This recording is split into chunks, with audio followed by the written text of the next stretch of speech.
Hello students, welcome to the session. Etu eta notun initiative loi anisu apnalokoloi. Ami ki korim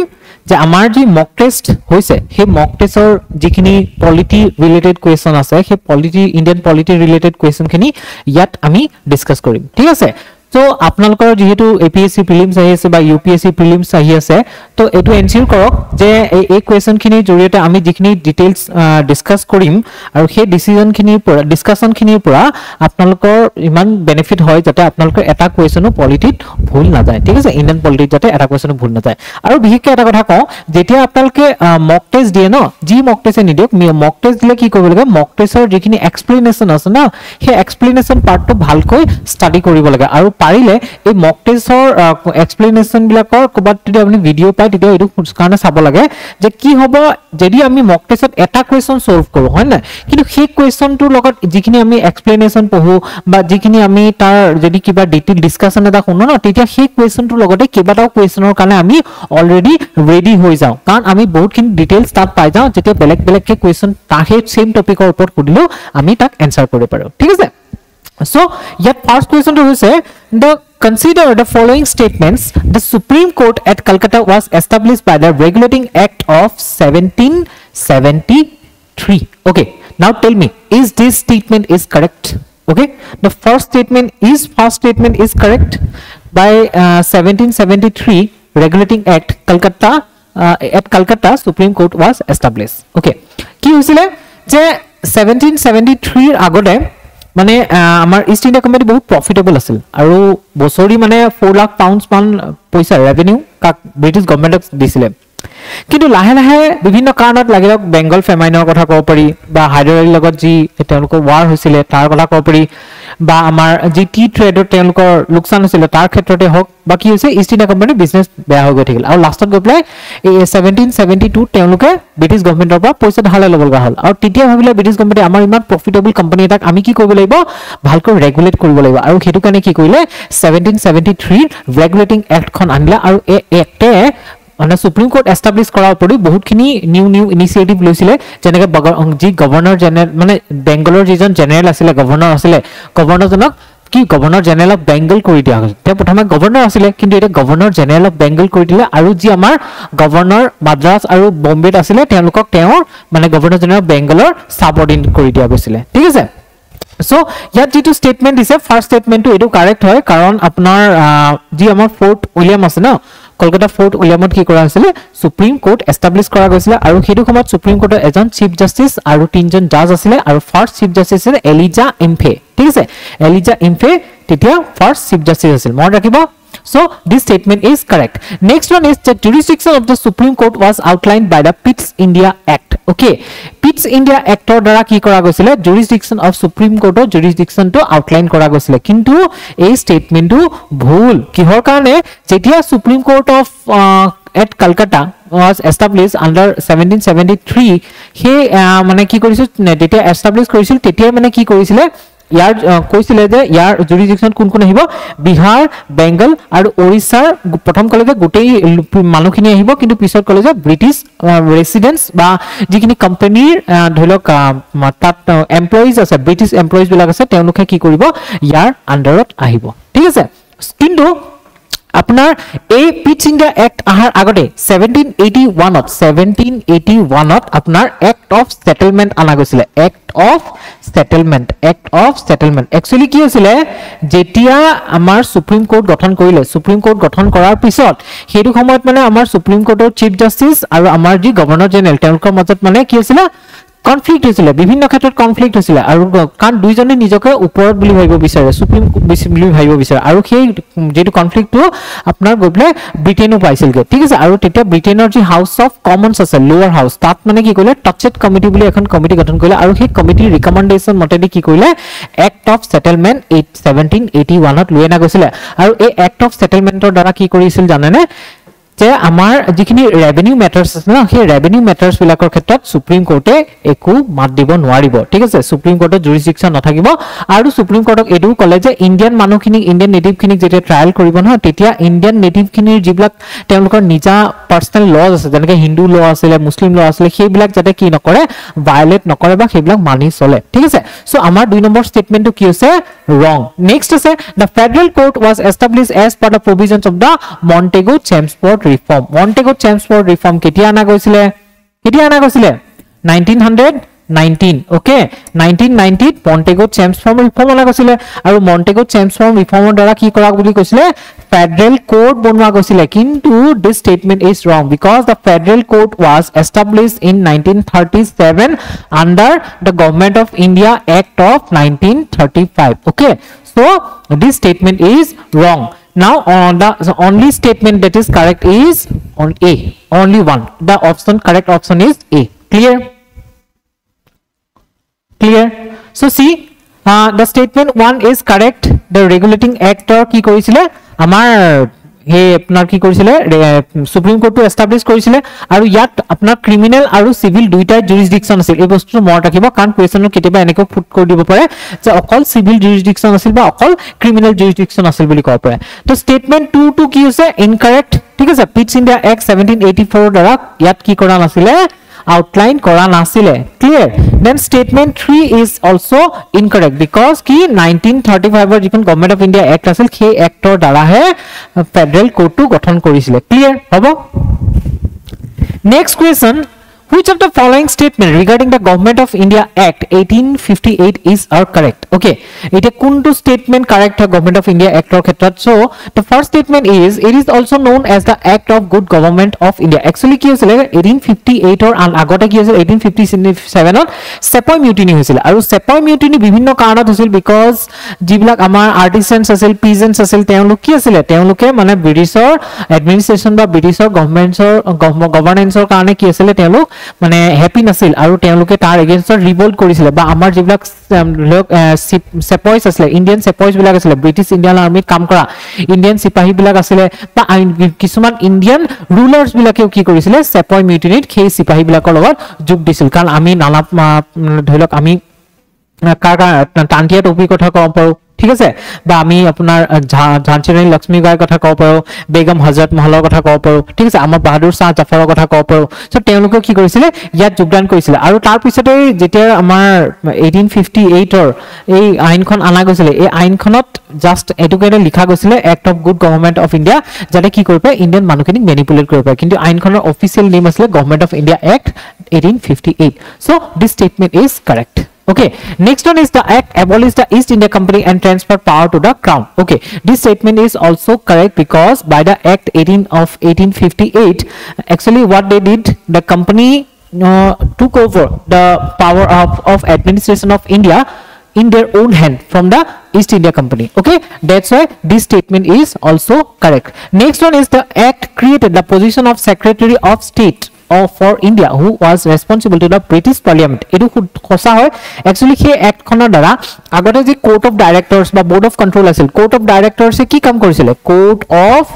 directors okay court of directors e ki korisile amar company jitu commercial activity hebla korisile aru board of control e ki korisile board of control e ki korisile political affairs bilak saisile so yat ki korisile जी court of directors আৰু board of control আছিল তেওঁলোক completely এবলিশ কৰি দি পেলাই কি কৰিছিলে secretary of state পজিশনটো গঠন কৰিছিল আৰু সেক্ৰেটাৰী অফ ষ্টেট জন কি আছিল এজন ব্ৰিটিছ ক্যাবিনেট মিনিষ্টাৰ আছিল ঠিক আছে আৰু তেওঁ লণ্ডনত আছিল কি আছে ক্যাবিনেট মিনিষ্টাৰ আছিল লণ্ডনত আছিল আৰু তেওঁ 15 মেম্বাৰৰ এটা এডভাইজৰি কাউন্সিল আছিল আৰু সেই কাউন্সিলৰ জৰিয়তে কি কৰা গৈছিল সেই কাউন্সিলৰ এডভাইস মতে সেক্ৰেটাৰী অফ ষ্টেটে কাম কৰিছিল ক্লিয়াৰ সো আমি ইয়াত গম পালো যে আমাৰ তিনিটা স্টেটমেন্টে correct so answer is D 1 2 and 3 okay so answer is D clear so everything what I have explained all written here you can just read these statements to understand my concept okay next one is next question which of the following statement is correct about the Indian Councils Act 1861 okay 1861 to Indian Council Act আইছিলে আৰু Indian Council Act ইয়াৰ পিছত আকৌ 1892 ত আইছিলে okay আৰু 9 ত আহিছিল 1909 ত তিনটা council's act আনিছিল actually কি হল যেতিয়া আমাৰ যেতিয়া মানে কি হৈছিল আমাৰ ইষ্ট ইন্ডিয়া কোম্পানী আপোনাৰ ইষ্ট ইন্ডিয়া কোম্পানী হাতৰ পৰা ইণ্ডিয়াৰ শাসনভাৰ কালে গৈছিল ব্ৰিটিছ ক্ৰাউনলৈ গৈছিল 1858 ৰ যিখন আইন আছিল সেই আইনৰ এক্ট খনৰ আন্ডাৰত আনিছিল তাৰ পিছত কি হৈছিল তেওঁলোকে এটো ৰিয়েলাইজ কৰিছিল যে ব্ৰিটিছ গভৰ্ণমেণ্টে যে আমি কি কৰিব লাগে ইণ্ডিয়ান যি এডমিনিষ্ট্ৰেচন পলিচি আছে সেই পলিচিটোত কিছুমান চেঞ্জ কৰিব লাগে আৰু পাৰিলে অলপমান তেওঁলোকৰ যিটো মডেল আছিল ন মানে ব্ৰিটেইনৰ যিটো মডেল আছিল সেই মডেলটো মতে তেওঁলোকে কি কৰিব লাগে ইয়াৰো এডমিনিষ্ট্ৰেচনটো চলাব লাগে আৰু হেতু কাৰণে ইণ্ডিয়ান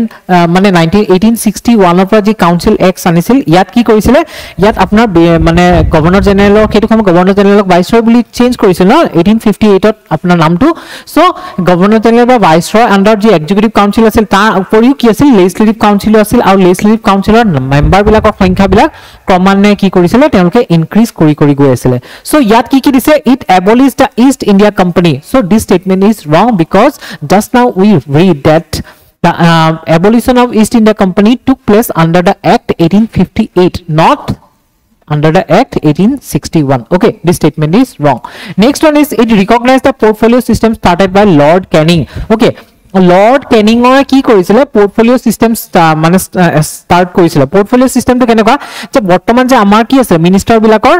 আমাৰ মিনিষ্টাৰ বিলাকৰ কি আছে বেলেগ বেলেগ ডিপাৰ্টমেন্ট থাকে তেনেকুৱাকৈ হেতু সময়ত মানে গভৰ্ণৰ জেনেৰেল বা ভাইসৰয় জন যে আছিল ভাইসৰয় ওচৰতে কি আছিল গুটেইবোৰ সমস্ত পাৱাৰ আছিল কিন্তু ভাইসৰয় গুটেইবোৰ হ্যান্ডল কৰিব নোৱাৰি কিছুমান পাৱাৰ মানে কিছুমান কামৰ দায়িত্ব বেলেগ বেলেগ ডিপাৰ্টমেন্ট ওয়াইজ বেলেগ বেলেগ তেওঁ যিবিলাক এক্সিকিউটিভ কাউন্সিলৰ মেম্বাৰ আছিল সেই মেম্বাৰ বিলাকক দি দিছিল ক্লিয়াৰ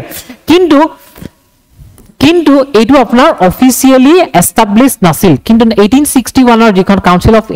ইণ্ডিয়ান কাউন্সিলস এক্ট আছিল সেই এক্টৰ আন্ডাৰ কি কৰা আছিল ইয়াক অফিচিয়ালি ৰিকগনাইজ কৰা গৈছিল এই পোৰ্টফোলিও সিস্টেমটো আৰু তেতিয়া কোন আছিল জানানে ছজন মেম্বাৰ আছিল কি পোৰ্টফোলিও আছিল হোম আছিল ফাইনান্স আছিল ঠিক আছে ৰেভিনিউ আছিল মিলিটাৰী আছিল তাৰপিছত ল আছিল আৰু পিছত Public works আনি গৈছিল public works ঠিক আছে এইকিটা পোৰ্টফোলিও আছিল এই পোৰ্টফোলিও কিটা মনত ৰাখিব কাৰণ এইকিটা দিব পাৰে তো ইয়াত এই স্টেটমেন্টটো শুদ্ধ হয় নেক্সট স্টেটমেন্ট আমি তো এনসাৰটো কমে পালো কোনটো শুদ্ধ হ'ব কিন্তু নেক্সট স্টেটমেন্ট চাই লও it establishes the federal court of India is it correct no এটো কাৰেক্ট কিয় নহয় ফেডাৰেল কোড কেতিয়া আছিল 1937 ত 1935 ৰ এক্ট খনৰ আন্ডাৰত কৰা গৈছিল আৰু আছে it introduce provincial autonomy in India এটো কাৰেক্ট নহয় কাৰণ কিয় প্ৰভিন্সিয়েল অটোনমি 1935 ৰ এক্টৰ আন্ডাৰত মানে প্ৰভিন্সিয়েল অটোনমি আনা গৈছিল ক্লিয়াৰ সো আমি গম পালো ইয়াত স্টেটমেন্ট বি টু কি আছে correct answer okay do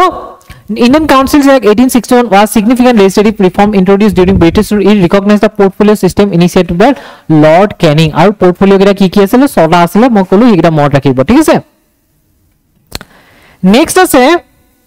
je which of the following provisions were introduced under the Indian Councils Act 1909 okay 1909 or jitu jak parliamentary reforms boli koa hoy ei income mane actor under ki tolor provisions bilak mane ana goisile eta ki asile first one is the separate electorate for Muslims was introduced so eta bostu sauk 1909 ৰ আগতে কি আছিল স্বদেশী movement আছিল 1905 ত ঠিক আছে 1906 ত কি আছিল মুসলিম লীগ গঠন হৈছিল আৰু মুসলিম লীগে ডিমান্ড কৰিছিল দুটা ডিমান্ড আছিল এটা ডিমান্ড হৈছে মুসলিম লীগে বিচাৰিছিল যে separate electorate for Muslims okay separate electorate for Muslims বিচাৰিছিল আৰু দুই নম্বৰতে কি ডিমান্ড কৰিছিল যে যি ভাইসৰয় এক্সিকিউটিভ কাউন্সিল আছিল ন সেই ভাইসৰয় এক্সিকিউটিভ কাউন্সিলত কি কৰিব লাগে আমাৰ ইণ্ডিয়ানক ইনক্লুড কৰিব লাগে ঠিক আছে এতিয়ালৈকে মানে ভাইসৰয় যি এক্সিকিউটিভ কাউন্সিল আছিল সেই এক্সিকিউটিভ কাউন্সিলত ইণ্ডিয়ানক এড কৰা হোৱা নাছিল ঠিক আছে ইণ্ডিয়ানক এড কৰা হোৱা নাছিল কিন্তু যি আমাৰ লেজিসলেটিভ কাউন্সিল তাক কিছুমান ইণ্ডিয়ানক এড কৰিছিল কিন্তু এক্সিকিউটিভ কাউন্সিলত এড কৰা নাছিল সো মুসলিম লীগে ডিমান্ড কৰিছিল যে দুজন ইণ্ডিয়ানক এড কৰিব লাগে এজন ইণ্ডিয়ান আপোনাৰ মানে মুসলিম হ'ব আৰু এজন বেলেগ কমিউনিটি হিন্দু শিখ বেলেগ কমিউনিটিৰ পৰা কি হ'ব এজন হ'ব মেম্বাৰ আৰু এজন আপোনাৰ মুসলিম হ'ব লাগিব আৰু separate electorate for Muslims demand কৰিছিল এটা সেপাৰেট ইলেক্টৰেট মানে কি দুই লগ ইয়াত কি আছে ইয়াত কেবাজনো মুসলিম পপুলেশন আছে ঠিক আছে ইয়াত কেবাজনো মুসলিম পপুলেশন আছে ইয়াত তিনজন হিন্দু মানুহ আছে দুজন বুদ্ধিষ্ট মানুহ আছে ঠিক আছে এজন শিখ দুজন শিখ মানুহ আছে এজন জৈন মানুহ আছে ইমানখিনি মানুহ আছে নহয় ঠিক আছে ইমানখিনি মানুহ আছে এটা এটা পপুলেশন এতিয়া ইয়াত যদি কয় সেপাৰেট ইলেক্টৰেট বুলি কোৱা লাগলে ইয়াত অকল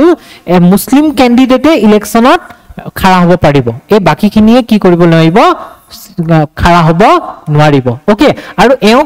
মানে এই মুসলিম ক্যান্ডিডেটজনক ইলেক্ট কৰিব কাৰণে ভোটটো এই মুসলিম ক্যান্ডিডেট সকলেহে দিব পাৰিব মানে মুসলিম পাৰসন কিজনেহে দিব পাৰিব ইয়াকে সেপাৰেট ইলেক্টৰেট ফৰ মুসলিমস বুলি কোৱা আছিল সো কি কৰিছিল তেতিয়া সেপাৰেট ইলেক্টৰেট ফৰ মুসলিমস দিছিলে একচুয়ালি 1909 ৰ আন্ডাৰত ক্লিয়াৰ কিন্তু তেওঁলোকে ব্ৰিটিছ মানে ব্ৰিটিছে কি কৰিলে মুসলিম দিগৰ যেটো সেকেন্ড ডিমান্ড আছিল যে দুজনক এড কৰিব লাগে এক্সিকিউটিভ কাউন্সিলক হেতু নামানি পেলে এজনক এড কৰিলে আৰু তেওঁ কি কৰিছিল ল মেম্বাৰ বনাইছিল ঠিক আছে সো দুই নম্বৰ স্টেটমেন্ট আছে Indians were allowed in the executive council of the viceroy for the first time okay এই স্টেটমেন্টটো কারেক্ট মই মাত্ৰ কৈছো the budget as a whole could be voted upon okay so এটা কি আছিল 1861 ত আপোনাৰ কি আছিল 1861 ইন্ডিয়ান কাউন্সিলস এক্ট আনা গৈছিল তাৰপিছত 1892 ত আনা গৈছিল তাৰপিছত 1909 ত আনা গৈছিল তিনটা ইন্ডিয়ান কাউন্সিলস এক্ট আনা গৈছিল তো ফার্স্ট কাউন্সিল এক্টৰ টাইমত যেটো লেজিসলেটিভ কাউন্সিল আছে ন লেজিসলেটিভ কাউন্সিলত আপোনাৰ যেটো মিনি পাৰ্লিয়ামেন্ট হিচাপে কাম কৰিছিল তাত আপোনাৰ মেম্বাৰ কোন কোন আছিল ভাইসৰয় আছিল ভাইসৰয় এক্সিকিউটিভ কাউন্সিল আছে তাত কিছুমান এডিশনাল মেম্বাৰ আছিল সেই এডিশনাল মেম্বাৰবোৰ কিছুমান অফিচিয়েল আছিল কিছুমান নন অফিচিয়েল আছিল এটি সেই এডিশনাল মেম্বাৰবোৰৰ হতে মানে আপোনাৰ এডিশনাল মেম্বাৰ বিলাকৰ সংখ্যা কিমান আছিল প্ৰথম কোৱা আছিল 6 to 12 মানে 6 পৰা 12 জন কি থাকিব এডিশনাল মেম্বাৰ থাকিব এটো কোড দিয়া গৈছিল 1861 ত পিছত 1892 ত সেই সংখ্যাটো ইনক্ৰিজ কৰি পেলাই কি কৰা গৈছিল 10 to 16 কৰা গৈছিল মানে 10 পৰা 16 ভিতৰত কি থাকিব মেম্বাৰ থাকিব তাৰ পিছত 1909 ত ইয়াক আকৌ ইনক্ৰিজ কৰি 16 to 60 লৈ চেঞ্জ কৰা গৈছিল ঠিক আছে 16 to 60 লৈ চেঞ্জ কৰা গৈছিল আৰু ইয়াত কিছুমান কথা আছে যেনেকে 1861 ৰ মতেদি তাত মানে এক্সিকিউটিভ মানে আমাৰ জি মিনি পাৰ্লিয়ামেন্ট বুলি কৈছে লেজিসলেটিভ কাউন্সিলত যিবিলাক আমাৰ এডিশনাল মেম্বাৰ আছে এডিশনাল মেম্বাৰ বিলাকে কি কৰিব নোৱাৰিব বাজেটৰ ওপৰত কোনো ধৰণৰ ডিসকাশন কৰিব নোৱাৰিব বা আপোনাৰ যিবিলাক পৰ্টফোলিও আছে যিবিলাক মিনিষ্টাৰ আছে তেওঁলোকক কোনো ধৰণৰ কোৱেশ্চন কৰিব নোৱাৰিব কিন্তু 1892 ত কি কৰিলে ইয়াত অলপমান চেঞ্জ কৰি পেলাই কলে যে বাজেটৰ ওপৰত ডিসকাশন কৰিব পাৰিব আৰু পৰ্টফোলিও মানে মিনিষ্টাৰ কেজনকো কোৱেশ্চন কৰিব পাৰিব কিন্তু 6 দিনৰ কি কৰিব আগতীয়াকৈ এডভান্স নোটিস দিব লাগিব কিন্তু 1919 ত কি কৰিলে যে বাজেটৰ ওপৰত ভোট দিব পাৰিব ঠিক আছে ইয়াত বাজেট ভোট দিব নোৱাৰিব বুলি কৈছিল ডিসকাশন কৰিব পাৰিব ইয়াত কলে যে না বাজেটৰ ওপৰত ভোট দিব পাৰিব 1909 ত কলে যে বাজেটৰ ওপৰত ভোট দিব পাৰিব আৰু ইয়াত সাপ্লিমেন্টাৰী কোৱেশ্চনো সুধিব পাৰিব মানে এটা কোৱেশ্চনৰ লগত আন এটা কোৱেশ্চনো সুধিব পাৰিব কিন্তু আমাৰ স্টেটমেন্টটো কি দিছে বাজেট এজ এ হোল বুলি দিছে এটো বস্তু চাব লাগিব ন একচুয়ালি যদি 1909 ত বাজেটত ভোট দিব পৰা মানে ক্ষমতাটো দিছিল অথৰিটিটো দিছিল কিন্তু এজ এ হোল বাজেটক মানে ভোট দিব পৰা ক্ষমতা দিয়া নাছিল কৈছিল যে সেপাৰেটলি আইটেম বা আইটেম কি কৰিব পাৰে তেওঁলোকে মানে ভোট দিব পাৰে সো এই স্টেটমেন্টটো ভুল কাৰণ এজ এ হোল বুলি দিয়াটো ভুল আছে the membership of the central legislative council was increased obviously 16 or 60 লৈ ইনক্ৰিজ কৰি দিছিল হয় না নহয় মানে আগতে কিমান আছিল 10 to 16 তাৰ পৰা 16 to 60 পাই গল সো এই স্টেটমেন্টটো কাৰেক্ট তো আমাৰ কি statement correct hall 1 2 and 4 so what is the answer 1 2 and 4 the option B is the correct answer okay option B is the correct answer so separate electorate for muslims dia goisile indians in executive council increase kora goisile ঠিক আছে তাৰ পিছত আৰু মই কি কৈছিলো first লেজনক লোৱা গৈছে না সেজন আছে সত্যেন্দ্ৰ প্ৰসাদ সিনহা তেওঁ কি বনাইছিলে ল মেম্বাৰ বনাইছিলে এটো মনত ৰাখিব সত্যেন্দ্ৰ প্ৰসাদ সিনহা নামটো মনত ৰাখিব তাৰপিছত enlargement of central legislative council ইয়াত কৈছিলে 16 ৰ পৰা 60 লৈকে বঢ়াই দিছিলে আৰু বাজেট ভোটিংত কি কৈছিলে ভোট ফৰ সেপাৰেট আইটেমছ কৰিব পাৰিছিল কিন্তু এজ এ হোল কৰিব নোৱাৰিছিল clear okay next question is The next question is consider the events given below. Okay, yet jibita event dia ase he event kita ami consider koribo lage aru yat sabo lagibo je kuntu event first hoisil kuntu event yar pisot hoisil. Okay, edia first to dise the introduction of direct election, abolition of board of control, separate electorates for women, final setup of the federal court. Okay, introduction of direct election ketia hoisil janene 1909 ত হৈছিল কেতিয়া হৈছিল 1909 ত first direct election introduce করা গৈছিল এই মানে আপনার facts বিলাক আপোনালোকে মনত ৰাখিব লাগিব কেটো কাৰণে আপোনালোকে এখিনি মডাৰ্ন হিষ্ট্ৰীটো পঢ়ি যায় পলিটিটো পঢ়ি যায় সো আপোনালোকে এখিনি পঢ়োতে ভালকৈ অকন ডিটেইলছত ল'ব লাগিব গম পাও এখিনি অকন পাজলিং হয় বহুত বেছি মানে কি আছিল কনফিউজিং হয় স্টিল আপোনালোকে কেইবাৰমান ৰিভাইজ কৰিলে মনত থাকিব নেক্সট আছে abolition of Board of Control actually কি হৈছিল जी 1833 एक्ट আছিল না 1833 एक्ट আছিল যাক আমি সেন্ট হেলেনা एक्ट বুলি কোৱা হয় সেন্ট হেলেনা एक्ट বুলি কোৱা হয় এই সেন্ট হেলেনা एक्टৰ আন্ডাৰত কি কৰা গৈছিল